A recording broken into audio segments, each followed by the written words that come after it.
ปลาโตนี่โอ้สมปลาโตแซ่บเด้อปลาโตปลาโลมันนี่แต่รอทาแต่ตีนมันนั่นนะทาตีนเสาเนาะโดยคันใดนี่ก็ยกเลยแหละเรา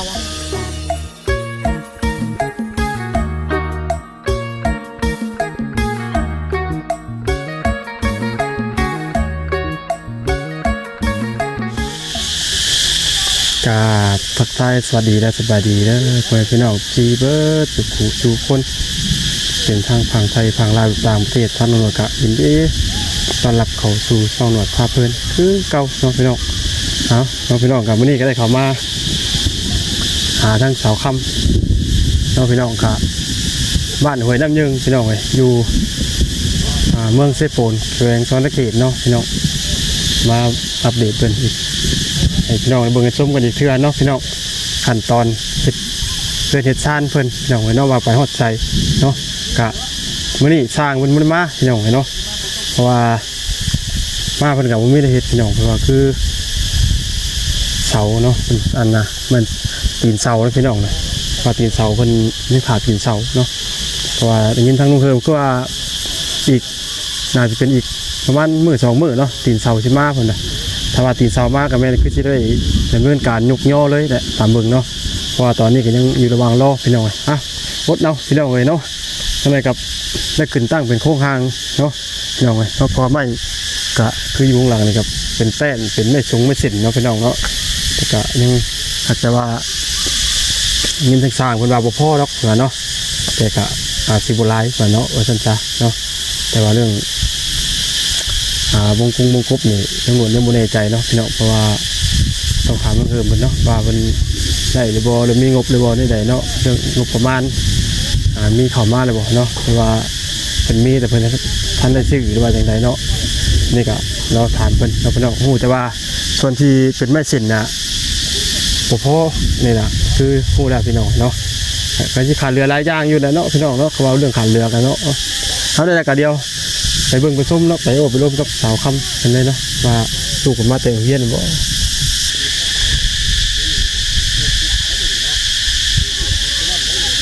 เป็ดเนาะโอ้พี่น้องสุดยอดยอดของเป็ดเลยงามเป็นเลยเนาะ100%งามเนาะนี่เป็นไม้เครื่องไม่เสร็จ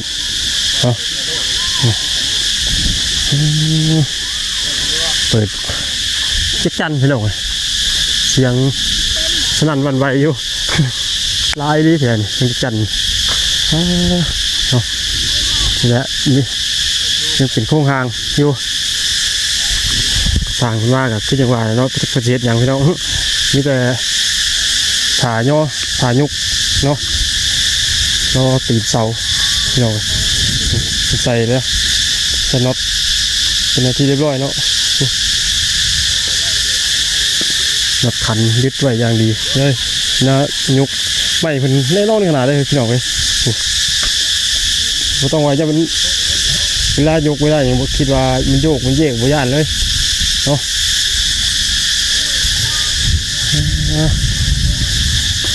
ทางหน้าบ้าน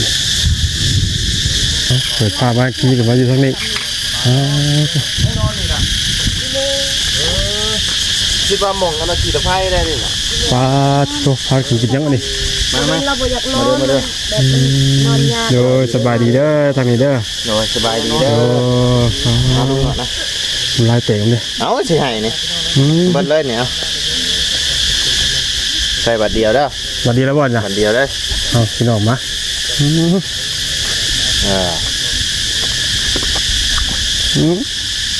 คืนเนอะติดคอตายเลย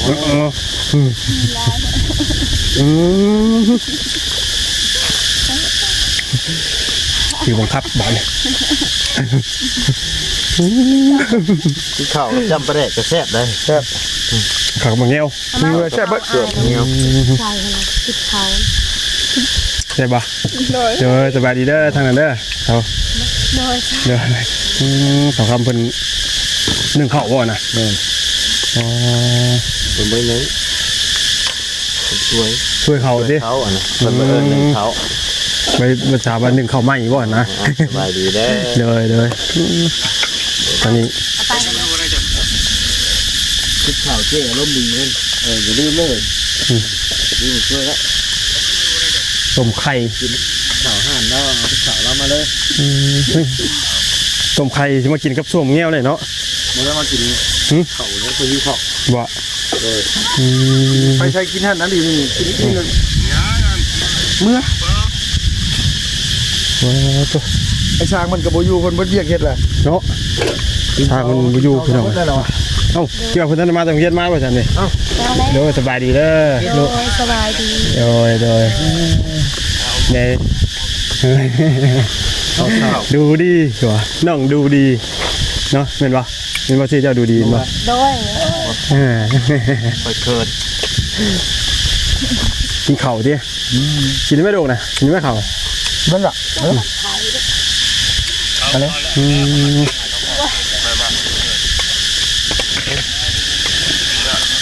ต้องใส่กระโตกว่ะ ปิ่งปลานี่เจ้าผู้ซื้อว่าปลายังไง ปลาจีน ปลาจีนว่าเนี่ย ปลาลากไง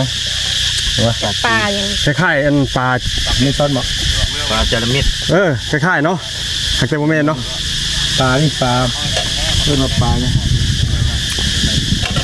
พื้นที่ละ คล้ายๆปลานั่นแหละปลาทิ้งว่าไรว่าเนี่ยแต่ว่ามันแบบโมเมนพี่น้อง ปลาโต ปลาโตว่ะ ปลาโตนี่โอ้สมปลาโตแซ่บเด้อ ปลาโตปลาโลว่าเป็นบ่อนั่น ฮะเอาเพิ่นสมปลาโตดิเอาแบบว่าเป็นทั้งโตดิ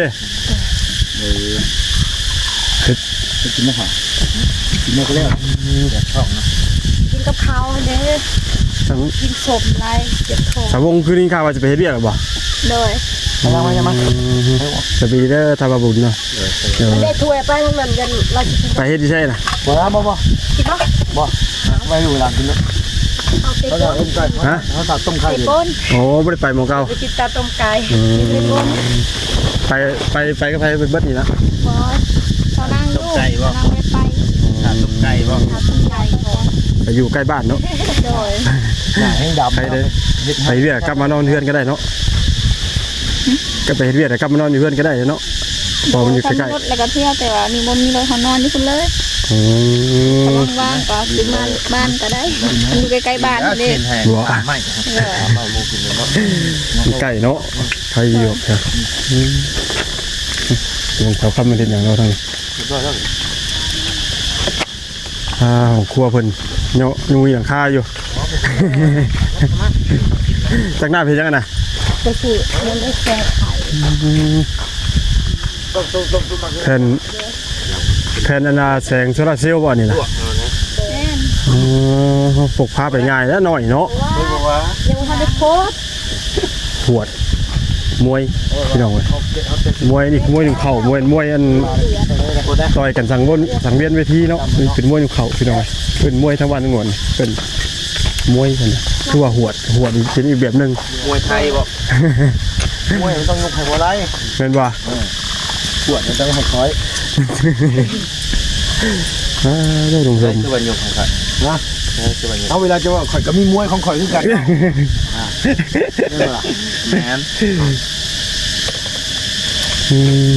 เดี๋ยวมันไม่ขาดไม่ยั้งมาเอาสมัยไป ลงสมเข่ากับเงี้ยวส่วมเงี้ยวพี่น้องเว้ย ข่อยสั่งไงเลยสั่งน้ำบนนะจากอ้างไงเลยเนาะสั่งมวยเลย แซ่บปะ แต่น้องว่าบ่ได้ แซ่บปะ จ่ายราคาห้องนะบ่แล้วจุ๊บเจ้ายังไม่ได้ออกซอยข่อยเอาคือว่าท่านเอาข่อยก็มีมวยของข่อยกันเนาะ เบ้าแล้วกระจายมาไหม ฮะบ่ถามว่าเลยเนาะ เนาะข่อยลืมเลยจายมาไหม แต่ว่าเดี๋ยวก็บ่ได้มีเงินบ่ได้มีเงินอีกดีดอก แตกหมด เนี่ยนี่ขันจายข้าห้องนะพี่น้อง ไปเลย เนาะ ไปแล้ว ใครเน่าได้ขันแตกนะ โบบินไอ้ไข่ที่เรา เนี่ยนะ คอยติดเด็ก ปิดฝามันก็แตกแล้ว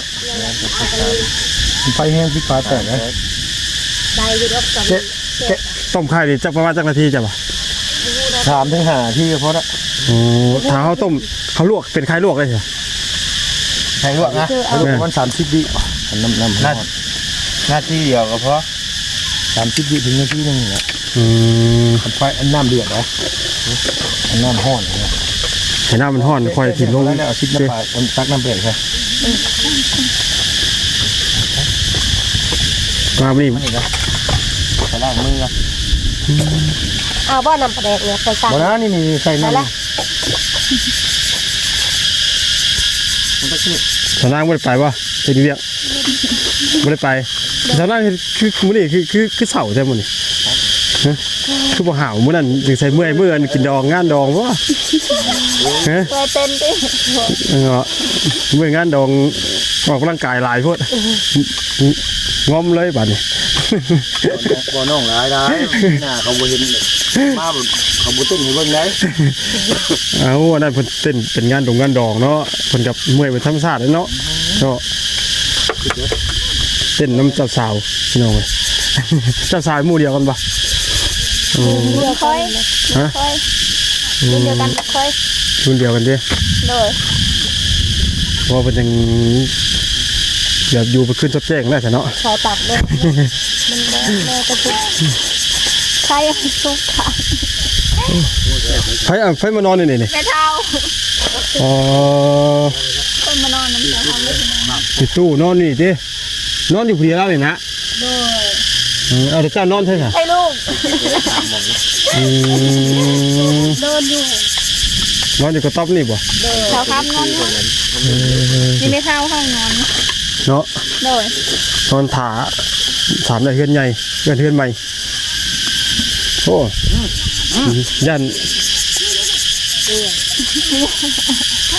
มาหรอ มาละ โดเบนเมย์เฮาบ่ทันได้มา ดูเห็นบ่ เพราะนั่นเป็นเขาประตูปุ่นแก๊บไม่เข้า อ๋อคือเท่ามีตู้เป็นแจ๊บบ่น่ะป้าของเราบ่ล่ะของเราคักแท้น่ะโอ้ยน้อง เข้าลมอยู่เนาะ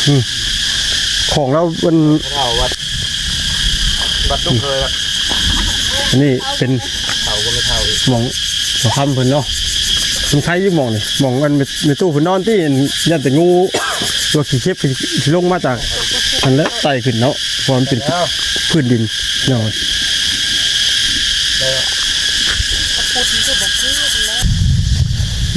ผาดังเนาะ โดย ถึมอยู่ สบายดีเด้อ โดยเอ้าช้างเพิ่นบ่ได้มาจากมื้อนั่น มาพี่เช้านี่ก็มา โอ้สาวเพิ่นมา คู่มือโดยว่านี่เราก็มา อืม มีแต่รอทาแต่ตีนมันหั่นนะ ผ่าตีนเสาเนาะ โดยคันใดนี่ก็ยกเลยแหละเราอะตาสิได้เฮ็ดให้เลยเราอะเรายันพ้นตกเลยนะ การเดินทางเนาะ โดย สัญจรมามันลำบากเนี่ยได้ โดย มันเป็นคือลุงหน่อยเลยบอกก่อนนั้นน่ะพี่น้องเป็นห่วยเนาะ โดย 3ห่วยบ่ได้เนาะ โดย ห่วย พ้นตกมันสิเข้าบ่ได้นะมันมืน แม่น โดย ยิ่ง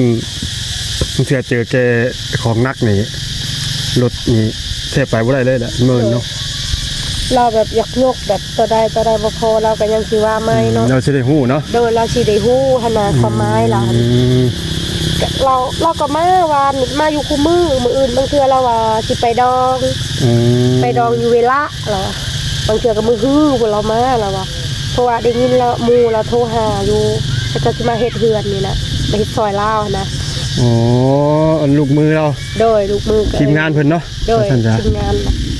อืม ได้ยินเราว่ามืออื่นจะลงมาได้ยินเราว่าเนื้อนี่นะ มีสาวเดียวกับมาเตี้ย โดยมาใส่น็อตนี่เด้ ขันน็อตเนาะ โดย เรียบร้อยเลยพี่น้องเว้ย โดย เนาะ โดย นี่แต่คือถ่าตีนเสาอย่างเดียวเนาะ โดย ตีนเสามากก็แม่นพร้อมย่อเลยบาดนี่ โดยแล้วก็ให้ซิมอายแล้วมา เจ้า เด้อ เพิ่นหามือหา โดย ยามได้เด้อวะกล้าว่าสิย่อมื้อใด กะกะมือได้มีแล้วก็สิบอกเอื้อยน้องนั่นแหละแล้วก็ขับก็บอกลูกท่านนี้ โดย เริ่มแล้วเข้ามาก็อายเน่เข้ามานำกันเลยทีมงานอายนะมาคอยน้องแน่ นะ เด้อ แต่ว่า ช่วยกันหั่นนะ เรื่องนี้อยู่ในกินได้ค่ะ ก็หาซื้อเอาล่ะ ซื้อเอา เด้อ อ๋ออันสิได้ยังมากินเกียงหน่อไม้ ยังบ่ฮู้ตัวนี้อ่ะกะ น้องก็บ่อยากมีเงินปานใดหันนะบางเทื่อก็สิไปหาหน่อไม้นี่แหละกะทางเบิ่งนี่แหละมื้อใดว่าเขาสิย่อก็สิเตรียมนั่นแหละ อืม เพราะว่าน้องก็บ่มีอีหยังเดี๋ยวนี้นะอยู่ไปนั่นแหละ เนาะเพราะว่า โดย แต่เชื่อว่าอันรับเป็นรับงัวขอไก่นี่ก็ โอ้ยยังบ่ฮู้ตัวนี้ คือส่วนนี้ก็มันบ่น่าสิมีผมคือแบบว่าน้องเพิ่นก็บ่มีเรื่องเลยเนาะก็คือฮู้ก็เห็นได้พี่น้องเนาะแต่ว่าน้องเพิ่นสิได้ส่วนใดมาให้กินนี่ก็ตัวนี้ก็ว่ากันอีกเทื่อนึงเนาะ โดย เพราะว่าสิว่าอยากกินแน่แซ่บๆก็คือว่าแน่เนาะบ่มี ใจน้องก็อยากให้ อืม ซุมอ้ายกินแซ่บๆเป็นลาบ โดย งัวอีหยังหั่นน่ะต้มไก่แล้วก็น้องก็บ่มีหั่น โด น่ะ ยเนาะก็เอา โดย กินซ้ำที่หาได้เนาะ โดย คิดว่าหาคนนี่ประมาณจักคนเนาะ จักแหละเฮาก็บ่ฮู้ ฮะ ก็หลายก็ประมาณจักคนประมาณ5 6 7คนนี่บ่ได้แล้ววะบ่ได้ อื บ่ ม ได้ บอกไปเลย จักแหละ ยังขี้ไล่ก็30พื้นไปละ 30บ่ แม่น โอ้น้องก็บ่ฮู้ขอโทษ เพราะว่าก็บ่เคยมีเฮือนนั่นน่ะ โดยโดย โด เนาะ ย ๆ ก็เว้าไปนี่แหละเฮาก็ยังบ่ฮู้หั่นน่ะ ก็เข้าใจอยู่เนาะ โดย ก็แล้ว30คนเนาะ โดย เนาะซื้อวางนี่แหละ30ปลายนะว่าซั่นซะ โดย เพราะว่าเสามันใหญ่เด้อพี่น้องเอ้ยเสาเฮือนทางเฮือนเสาคำนี่เป็นเสาใหญ่ โดย ก็น้ำหนักมันก็สิหลายอีกเนาะ โดย แต่ว่าตีนเสานี่สิมาบ่ได้นี่ทางเฮือนแจ้งบอกอยู่บ่ ลุงว่ามันยาววันเสาร์บ่ได้ยินวันเสาร์หรือวันศุกร์วันเสาร์บ่ มื้อนี้วันหยัง มื้อนี้วันอาทิตย์แม่นบ่ อืม แม่นจักวันยังวะวันพุธบ่แม่นบ่ พุธหรือพฤหัสอ่ะลุงก็บ่แน่ใจ ประมาณนี้แหละวันพุธ พุธ แม่ บ่ นบ่ว่ากันแม่นนั่นแหละวันพฤหัสมื้ออื่นก็วันศุกร์ได้ยินลุงว่าวันเสาร์ วันเสาร์ตีนเสามาเนาะ โดย อืม วันเสาร์นี่แหละเฮาก็บ่ได้เบิกเพราะว่าน้องก็บ่ได้เป็นนะ เลยนี่แต่ตีนเสามาปุ๊บนี่ก็แม่น โดยก็ยกรถแล้วก็หาหมู่ยังมายอม ว่าบ่หามือหาวันบ่ ก็ใจน้องก็มื้ออื่นนี่แหละงาม โอ้เต้นบ่ทันเนาะ โดยแต่ว่ามันบ่ทันเด้มื้ออื่นก็เป็นวันนี้ก็วันศุกร์มื้ออื่นนี่มันก็แฮมจักคำแล้วก็ดีแล้วก็จะว่ามื้ออื่นนี่น่ะแต่ว่ามันบ่ทันได้เฮ็ดได้ค่ะ บ่ทันก็อย่ามันอยู่ในวางเดือน6อยู่ โดย เนาะก็หาใหม่ โดย เพราะมันบ่ทนบ่ทันเด้ โดย เนาะเพราะว่าตีนเสาบ่ทันมาพี่น้องเว้ยทำตีนเสามาปุ๊บแล้วเพิ่นก็สิได้พึ่งตีนเสามื้อเดียวเท่านั้นแหละเนาะ โดย แต่ก็แม่นมีแต่ว่าเจ้าค่าเกียมหามือว่ามืองามยามดีเนาะหามือย่อ โดย เท่านั้น โดย แล้วก็ปรึกษาเบิ่งทางลุงเฮิม โดย เนาะว่าแจ้งไปได้ว่าวันเสาร์บอกอันตีนเสาร์มา โดย เจ้าก็หน้าที่บ่เกินวันคิดวันจันทร์ก็ว่าไว้เปล่าไปเนาะพี่น้องเว้ยตอนนี้ก็รอถ้าติดตามชมอีกอันต่อไปอีกเทื่อนึงเนาะ โดย เพราะว่าก็จะเป็นมื้อใดกันแท้พี่น้องเว้ยเนาะข่าวเนาะไม่เท่านั้นกับมีแต่หน่วยก็จะได้ขอจบคลิปเนาะจะลำลาเลยเนาะขายทั้งสองคำกันเนาะ โดยขอบใจเด้อขอให้ โดย สุขภาพแข็งแรงเด้อขอให้เฮ็ดสิ่งใดให้ได้สิ่งนั้นเด้อ โดยน้องพี่น้องก็มาอัปเดตเรื่องนี้แหละพี่น้องเว้ยเรื่องเสาเรื่องว่าเป็นที่หามืองามดีมือใดเนาะพี่น้องก็บ่น่าสิเกินช่วงระหวังอีกเสาร์อาทิตย์เนาะวันอาทิตย์จันทร์อังคารอยู่ระหว่างนี้แหละพี่น้องเนาะข่าวตำรวจกับโบผู้นำเพิ่นเนาะส่วนที่ว่าเพิ่นสิสะดวกมื้อใดเพิ่นจะเอาแบบมื้อใดเพิ่นมักมื้อใดเพิ่นบ่มักเนาะเพราะว่าตัวนี้ก็ทั้งติดตามเบิ่งทั้งลุงเฮิมครับเสาค่ำเพิ่นเนาะว่าเพิ่นสิได้ก็แต่ว่าที่แน่คือวันศุกร์กับเสาร์พี่น้องก็ตีนเสาร์มาเนาะพี่น้องแต่ว่าหลังจากหันจะคิดเป็นย่อมื้อใดเนาะพี่น้องเว้ยการสำหรับคลิปนี้ตำรวจก็จะได้ขอลำลาพ่อแม่พี่น้องพี่น้องก็ให้อยู่ดีมีแห้งสุขภาพร่างกายร่ำรวยมุ่งท้องมีต่างๆเบิดทุกคนคงคลิปจบแล้วก็ฝากกดไลค์กดแชร์กดเป็นกำลังใจให้กับทางหนวดเด้อเพื่อทางหนวดก็จะได้มีกำลังใจถ่ายคลิปลงคลิปใหม่ในทางพ่อแม่พี่น้องที่เบิ่งกันชมกันไปเรื่อยสำหรับคลิปนี้สบายดี